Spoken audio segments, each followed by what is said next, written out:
जय हिंद मेरे प्यारे साथियों, आप सभी को सबसे पहले अपने YouTube channel one B online classes में सभी का स्वागत है बच्चों। देखिएगा 6 तारीख को फिजिक्स का पेपर है बच्चों। तो देखिए 8 तारीख को केमिस्ट्री का है, तो फिजिक्स और केमिस्ट्री के इंपॉर्टेंट टॉपिक का मैं रिवीजन करा रहा हूँ। वही इंपॉर्टेंट टॉपिक जो आपके बोर्ड परीक्षा में बच्चों देखने को मिल सकते हैं।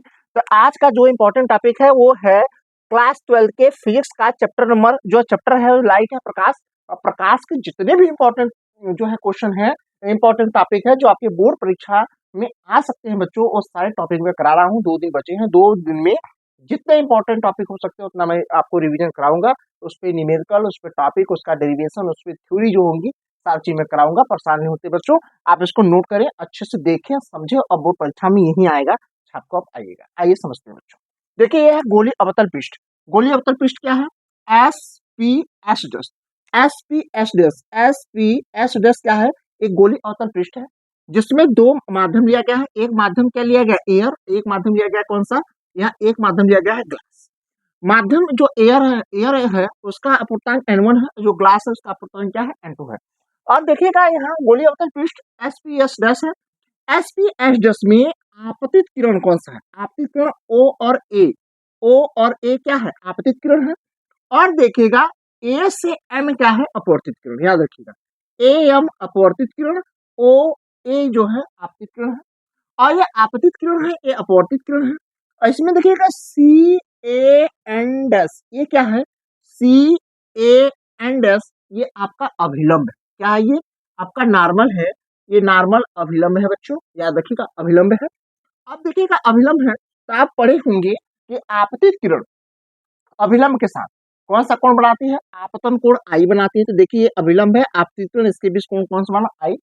और एक चीज आप और पता है कि अभिलंब तथा अपवर्तित किरण के बीच जो कोण बनता है वो आर होता है। तो देखिए ये है अभिलंब, ये है अपवर्तित किरण, इसके बीच का जो कोण बनता है वो क्या है? आर है, जिसको हम बोलते हैं अपवर्तन कोण बोलते हैं। इतनी बात स्पष्ट हुआ। अब देखिएगा यही किरणें जो है, देखिए किरणें जो है ओ ए मुख्य अक्ष के साथ अल्फा कोण बनाता है। और आई ए जो है ये भी मुख्य अक्ष के साथ कौन सा कोण बनाता है? बीटा कोण बनाता है। अब उसके बाद देखिएगा यहाँ देखिए जो है एसी है, एसी जो है मुख्य अक्ष के साथ गामा कोण बनाती है। अब देखो ए और एन क्या है? ये मुख्य अक्ष पर डाला गया लंब, जिसकी ऊंचाई क्या है बच्चों? एच। इतनी बात में लगता है साथियों आपको समझ में आया है। देखो मेरे प्यारे साथियों, बहुत इंपॉर्टेंट टॉपिक है, बोर्ड परीक्षा में आ सकता है, याद रखिएगा, इसको तैयार करके जाइएगा। देखिएगा ये है वस्तु, एक गोली अवतल पृष्ठ। तो गोली अवतल पृष्ठ पी से यानी ध्रुव से, पी से यानी वस्तु की दूरी क्या होगा? Minus you. और प्रतिबिंब की दूरी क्या होगा? माइनस आर और माइनस बी। और प्रतिबिंब से यानी अवतल गोली पृष्ठ से वक्रता केंद्र के बीच की दूरी क्या होगा? माइनस। ये इसलिए माइनस लिया गया है क्योंकि ये जो है गोली अवतल पृष्ठ के जस्ट सामने। इतनी बात स्पष्ट हुआ। आइए हम डेरिवेशन की तरफ चलते हैं। देखिए यहाँ देखिएगा मेरे प्यारे साथियों, ये लिखा गया माना चित्रानुसार। देखिए चित्रानुसार यहाँ याद रखिएगा, चित्रानुसार माना ओ ए, आई ए तथा सी ए मुख्य अक्ष से क्रमशः अल्फा बीटा गामा कोण बनाती हैं, तथा पॉइंट ए से मुख्य अक्ष पर खींचा गया लंब की ऊंचाई क्या है? एच। तो यहाँ देखिए आपतन कोण क्या है? यहाँ देखिए आपतन कोण, आपतन कोण देखिए ओ ए सी के बीच बना कोण कौन सा? आई। इसको हम बोलते हैं आपतन कोण, आई है। ठीक है मेरे प्यारे साथियों। अपवर्तन कोण क्या है? यहाँ देखिए एन डैश ए और एम क्या है? अपवर्तन कोण है। इसमें कोण कौन सा? आर बन रहा है। देखिएगा ए एन डैश, यहाँ देखिए एन डैश ए एम बराबर क्या होगा? आर होगा। गोली अवतल पृष्ठ से वस्तु की दूरी क्या होगी? वस्तु की दूरी क्या होगा? P O. पी ओ इसके बराबर क्या है? माइनस का यू। उसके बाद गोली अवतल पृष्ठ से प्रतिबिंब की दूरी क्या है? P I. देखिए प्रतिबिंब की दूरी पी और आई जो है उसके बराबर क्या होगा? माइनस का भी। और ध्रुव से वक्रता केंद्र के बीच की दूरी क्या है? ध्रुव से वक्रता केंद्र के बीच की दूरी पी सी बराबर क्या होगा? माइनस। इतनी बात हमें लगता है आपको स्पष्ट हो गई। आइए हम देखते हैं, इसमें एक त्रिभुज, त्रिभुज कौन सा बन रहा है? देखिएगा ध्यान से, त्रिभुज ओ ए सी में, ओ ए सी में देखिए ओ ए सी में, तो देखिए यहाँ ओ ए सी में, यहाँ ध्यान दीजिएगा, जब त्रिभुज यहाँ देखिएगा, यहाँ त्रिभुज देखिए, यहाँ त्रिभुज में ये कोण कौन सा बन रहा है? यहाँ पे आपका है कोण आई, यहाँ कोण है कौन सा? अल्फा। यहाँ कोण कौन सा बन रहा है? गामा। तो देखिएगा ये गामा जो है बहिष्कोण है, और आई और अल्फा क्या है? ये आपका आई अल्फा जो है आंतरिक कोण है। तो बहिष्कोण करता है, तो आंतरिक बहिष्कोण का जो थ्योरम है वो कहता है दो आंतरिक कोणों का योग बाह्य कोण के क्या बराबर होता है, इसको हम बोलते हैं बहिष्कोण। तो देखिए इसमें गामा बहिष्कोण है, जबकि अल्फा और आई क्या है, इसमें आंतरिक कोण है। तो हम कह सकते हैं कि जो गामा होगा वो बराबर होगा अल्फा प्लस किसके, आई के योग के बराबर होगा। हमें आई का मान निकालना है, तो आई बराबर हम लिख सकते हैं, ये अल्फा इधर आ जाएगा तो गामा माइनस क्या होगा, अल्फा। इतनी बात हमें लगता है समझ में आई। ये देखिए समीकरण नंबर एक। उसी प्रकार से देखिएगा मेरे प्यारे साथियों, ये देखिए त्रिभुज जो है, एक त्रिभुज दूसरा लीजिए आई ए सी में। तो आई ए सी लेंगे, आई ए सी में, तो आई ए सी में देखिएगा मेरे प्यारे साथियों, इसमें देखिए गामा जो है ये बहिष्कोण है, बीटा और आर, बीटा और आर, बीटा और आर क्या है, ये आंतरिक कोण है। तो हमने कहा भैया इसमें देखिएगा, इसमें बहिष्कोण कौन सा है, गामा, और इसमें आंतरिक कौन सा है, बीटा प्लस आर। आर का मान हमें निकालना है, तो आर बराबर हो जाएगा गामा माइनस बीटा। इसको हम देंगे समीकरण नंबर। इतनी बात हमें लगता है समझ में आ गई होगी। आप इतना नोट करें, मैं आगे आपको बताता हूँ एकदम डिटेल, इसका एकदम सिंपल तरीके से मैं डिविजन कराता हूँ, आपके दिमाग में छप जाएगा मेरे प्यारे साथियों, नोट करें। ठीक है साथियों, आइए आगे देखते हैं। आगे अब इसके बाद देखिएगा दो समीकरण के बाद आगे देखिए स्नेल का नियमानुसार, स्नेल का नियम कहता है n2 अपान n1 बराबर साइन आई बटे साइन आर। ध्यान सुनिए, यानी सघन माध्यम के सापेक्ष विरल माध्यम का अपवर्तन, सघन माध्यम का अपवर्तन n2 और विरल का क्या है, n1 है। तो कह रहा सघन माध्यम के सापेक्ष विरल माध्यम का अपवर्तन जो होगा वो साइन आई बटे क्या होगा, साइन। इतनी बात स्पष्ट हुआ। ठीक है, आगे चलते। कह रहा है यदि गोली अवतल पृष्ठ का व्यास, यानी ये वाला व्यास कर रहा है एस पी एस डैश का व्यास छोटा हो तो पॉइंट ए, यानी ये पॉइंट ए इस पॉइंट पी के क्या होगा, समीप आ जाएगा। जब समीप होगा तब आई व आर बहुत छोटे होंगे, याद रखिएगा आई का मान और आर का मान बहुत छोटे होंगे, और साइन के साथ तो और भी छोटे हो जाएंगे, इसलिए साइन को हम क्या करते हैं, छोड़ देते हैं। तो यहाँ हम लिखेंगे बच्चा, ठीक है मेरे प्यारे साथियों, लिखेंगे कि साइन को छोड़ने पर, साइन को छोड़ने पर, तो साइन को जब छोड़ देंगे तो देखिए जो कंडीशन हमें प्राप्त हुआ, का प्राप्त होगा हमका n2 अपान n1 बराबर यहाँ होगा आई बटे क्या होगा। इतनी बात हमें लगता है आपको समझ में आ गई होगी। ठीक है, इतनी बात स्पष्ट हुआ। यदि इतनी बात समझ में आई गई तो यहाँ देखिएगा, अब ध्यान दीजिएगा, हमने कहा यहाँ आई का गुणा, मतलब कि देखिए n1 का गुणा आई में, आर का गुणा इसमें n2 में करेंगे तो क्या होगा, इसमें इसका गुणा करेंगे तो हो जाएगा, यहाँ देखेंगे n1 आई हो जाएगा, और इसका गुणा इसमें करेंगे तो हो जाएगा n2 आर। ठीक है, इतनी बात समझ में आई। इसको हम लिखेंगे समीकरण नंबर, आप जो भी लिखना चाहे लिखना चाहें या न लिखें कोई दिक्कत नहीं है, और लिखना चाहें तो लिख भी सकते हैं, कोई दिक्कत नहीं है। ये समीकरण नंबर कौन सा होगा, ये 4। ठीक है, ये 4। अब लिखेंगे समीकरण 4 में, अब लिखेंगे समीकरण 4 में, समीकरण 4 में आई व आर का मान मान रखने पर, ठीक, जब मान रखेंगे तो क्या हो जाएगा, देखिए थोड़ा सा समझिए। n1 ऐसे रहने दीजिए, आई का मान आपको पता है क्या होगा, आई का मान होता है जो है, आई का मान आपका हो जाएगा गामा माइनस अल्फा बराबर n2, n2 का जो मान होगा, आर का मान जो होगा वो गामा माइनस क्या होगा, बीटा। अब यहाँ देखिए मल्टीप्लाई यदि हम करें इसका, तो देखिए इसका मल्टीप्लाई करेंगे तो n1 gamma minus n1 alpha बराबर n2 gamma minus n2 beta. इतनी बात समझ में आई, इतनी बात स्पष्ट हुई। अब इसके बाद देखिएगा, अब इसके बाद हम आगे चलते हैं। देखिए उसके बाद आगे चलेंगे, आप देखिए गामा वालों के एक तरफ रहेंगे, ये इस वाला जो होगा, यानी ये इधर चला आएगा और ये आ जाएगा इधर, तो ये देखिए इधर जाएगा, माइनस से प्लस होगा, ये देखिए प्लस से इधर होगा माइनस। तो हम लिखेंगे यहाँ n1, यहाँ हो जाएगा n1 जो हो गामा, ये गामा ही है, तो n1 गामा माइनस हो जाएगा n2 गामा बराबर, ये देखो इधर जाएगा तो हो जाएगा n1 अल्फा माइनस हो जाएगा n2 बीटा। इतनी बात स्पष्ट हुई आपको? इतनी बात स्पष्ट हो गया। अब देखिएगा इसमें आप क्या करेंगे हम, अब इसमें से गामा कॉमन लेंगे तो क्या होगा n1 n2, तो यहाँ हो जाएगा देखिए n1 अल्फा माइनस n2 क्या हो जाएगा बीटा। इतनी बात हमें लगता है आपको स्पष्ट हुआ होगा। यहाँ तक बातें हमें लगता है आपको स्पष्ट होगी। तो यहाँ तक देखिएगा, आप इसको समीकरण नंबर कितना दे दें। अब देखिए पहले 4 हुआ था, अब समीकरण नंबर कितना दे दें। अब इस समीकरण नंबर 5 के आगे मैं चलता हूँ, वहाँ अच्छे से आपको समझाने का प्रयास करता हूँ। बात आपको आशा करता हूँ सारी बात आपको स्पष्ट समझ में आएगी, इतना आप नोट करें। ठीक है मेरे प्यारे साथियों, आगे देखिए। आगे इसमें हम देखते हैं जो समीकरण 4 है उसको थोड़ा सा और आगे बढ़ाते हैं। तो देखिए समीकरण 4 में क्या बना है, समीकरण 4 में है n1 अल्फा माइनस n2 ये बीटा बराबर हो जाएगा।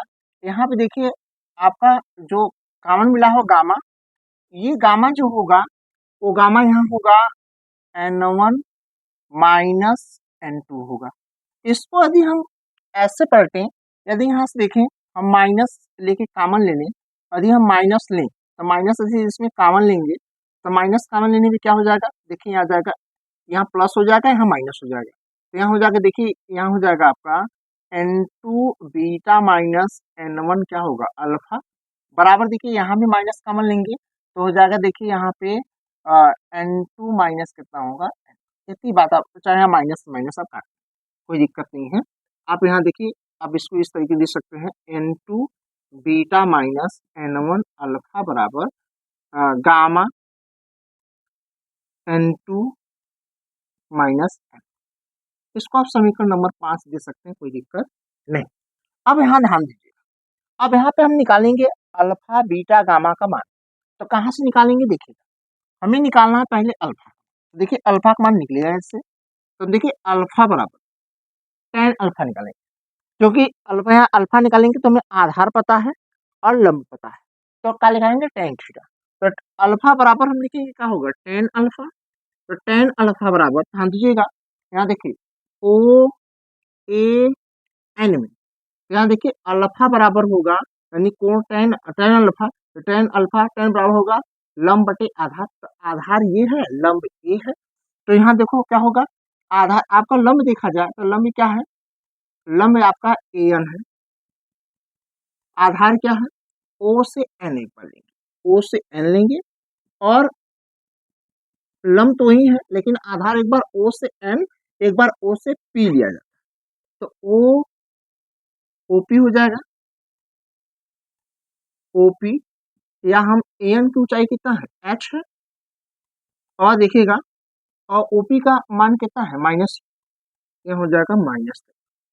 उसी प्रकार से यदि बीटा देखें तो बीटा बराबर हो जाएगा tan बीटा, तो यहाँ भी देखो tan बीटा, तो यहाँ देखिए आई ए एन में, तो tan बीटा बराबर क्या होगा, देखिए आधार बटे लंब, तो यहाँ भी tan थीटा लगाएंगे, तो आधार यहाँ क्या है an है, सॉरी लंब क्या है an है, आधार क्या है आई एन, आई एन लेंगे इस बार, और एक बार an बटे कितना लेंगे बच्चा, देखिए an है, एक बार an लेंगे, एक बार IP लेंगे, IP, तो यहाँ देखिए an की ऊंचाई कितना है h है, और IP का मान है माइनस का v। उसी प्रकार से गामा बराबर हो जाएगा tan गामा बराबर an बटे कितना होगा, ये देखिए an बटे क्या हो जाएगा cn, एक बार cn लेंगे, एक बार an बटे कितना लेंगे cr, और cp लेंगे cp, तो an की ऊंचाई क्या है h, और cp कितना है माइनस। अब देखिए अल्फा बीटा गामा का मान निकल गया। अब अल्फा बीटा गामा का मान समीकरण 5 में रखेंगे, तो लिखेंगे यहाँ पे लिखेंगे alpha beta, alpha alpha beta gamma, alpha beta व गामा का मान समीकरण किसमें, समीकरण 5 में रखने पर ठीक है, 5 में रखने के बाद तो देखिए 5 में जब रखेंगे तो देखिए 5 ही है, N2 वैसे रखें N2, और बीटा का मान कितना निकला है, बीटा का मान है H बटी माइनस का V, ठीक, और यहाँ है माइनस N1, और अल्फा का मान कितना है H बटी माइनस का U, बराबर यहाँ देखिए गामा का मान कितना है, गामा का मान H बटी माइनस का R, यहाँ है N2 माइनस क्या है N। अब यहाँ देखिएगा, थोड़ा सा समझने का प्रयास करें, यहाँ से एक चीज देखें, क्या आप देखेंगे, ये देखिए माइनस माइनस क्या होगा, प्लस हो जाएगा, इतनी बात स्पष्ट हुआ। तो हमने कहा ये माइनस माइनस क्या होगा, प्लस हो जाएगा। तो यहाँ देखेंगे क्या हो जाएगा, यहाँ पे देखेंगे, यहाँ से देखिए एच कॉमन लेंगे, तो एच कॉमन लेंगे, एच जब कॉमन होगा, एच क्या होगा, कॉमन होगा, तो एच कॉमन होने पे यहाँ हो जाएगा N2 बटी, यहाँ हो जाएगा भी ये माइनस के साथ, ये माइनस माइनस क्या होगा, प्लस हो जाएगा, यहाँ N1 बटी क्या हो जाएगा, ठीक है, बराबर यहाँ से देखिए H बटी माइनस का R, यहाँ होगा N2 माइनस क्या होगा N1, ये H से H काट आएगा सुनिए, और उसके बाद देखिएगा ये प्लस में पहले, ये माइनस में है बाद में हो जाएगा। तो यहाँ आगे देखें, आगे अच्छे से डिटेल देखें, ये प्लस वाला आगे ले लें तो कितना हो जाएगा N1 बट्टी U, ठीक, यहाँ क्या होगा माइनस N2 बट्टी क्या हो जाएगा V हो जाएगा। इतनी बात स्पष्ट हुई,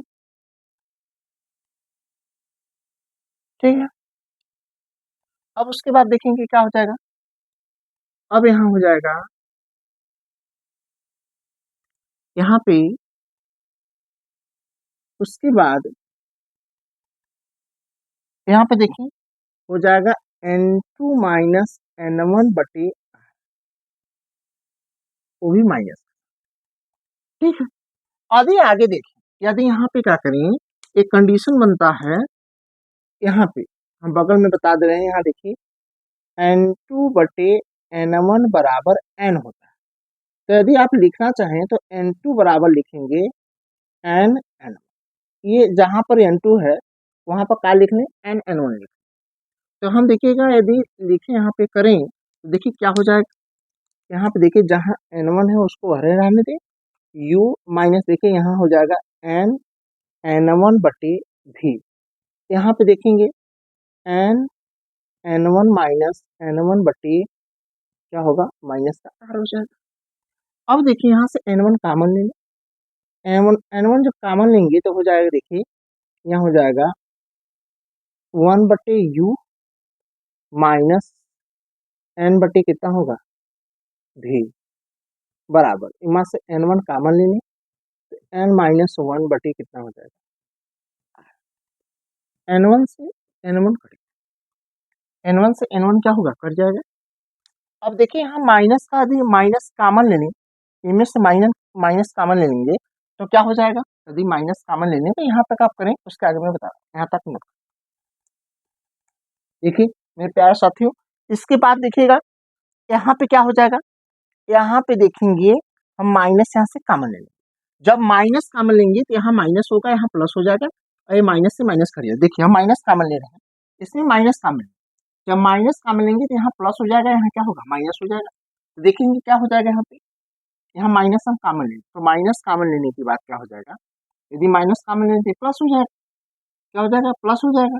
तो देखिए प्लस होने पे क्या हो जाएगा, यहाँ देखिएगा माइनस कॉमन ले लें हम, तो माइनस कॉमन लेंगे तो यहाँ हो जाएगा, माइनस कॉमन लेने के बाद ये देखिए हो जाएगा यहाँ पे N1 बटे भी, ये प्लस के साथ हो जाएगा, और यहाँ होगा 1 बटे U, यहाँ बीच में क्या हो जाएगा, माइनस, बराबर यहाँ आगे का है माइनस N माइनस 1 बटे क्या है, नीचे R है, ये माइनस से माइनस कर जाएगा, तो बचेगा क्या, N बटे V माइनस 1 बटे U बराबर N1 माइनस। देखिएगा बच्चा, ये बहुत ही इंपॉर्टेंट डेरिवेशन है, याद रखें, ये प्रूव हो गया, ये मोस्ट इम्पॉर्टेंट है, याद रखिएगा। इस पे न्यूमेरिकल भी आते हैं, न्यूमेरिकल भी आते हैं, और इस पे ये डेरिवेशन भी। तो मैं आशा करता हूँ सारी चीज आपको स्पष्ट समझ में आई होगी। यदि सारी जानकारी आपको अच्छी लगी, चैनल को लाइक, सब्सक्राइब, शेयर, कमेंट।